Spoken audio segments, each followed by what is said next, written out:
All right, one last team in the Big 12, and that's Houston, our final new team to the conference.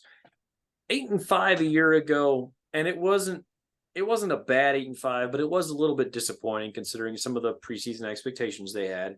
They had a good offense last year. Their defense was trash. That was kind of what let them down.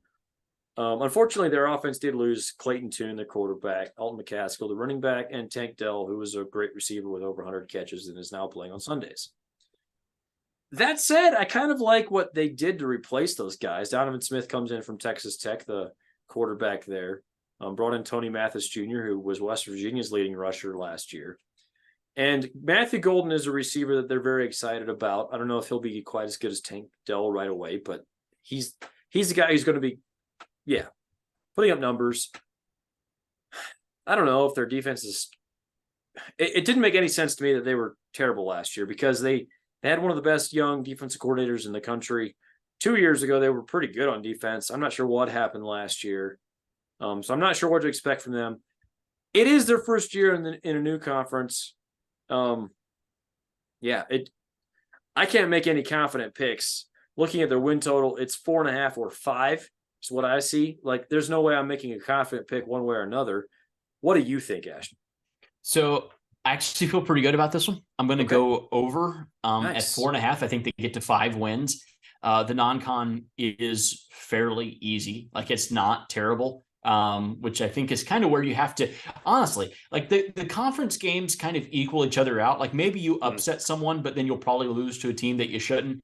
You kind of have to look at some of those non-conference games and like, where can I find an edge, here when you're trying to, make money against Vegas. I like Houston. I think they're not going to beat Texas. And like, they're not going to just come in and upset Texas.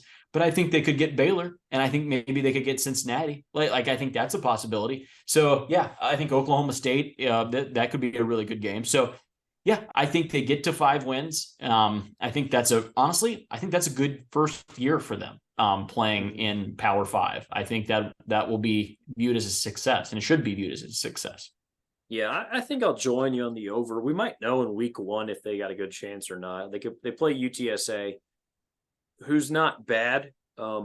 Like, that could be a pretty good non-conference matchup that falls by the wayside because there's so many other games to watch in week 1 and we kind of forget to check that. But that could actually be very predictive about how their season goes. If they can go 3-0 in the non-con, then obviously you just need to win 2 games in the conference to go over on that number. So, yeah, I'll join in the over on Houston. There you have it. That's the Big 12.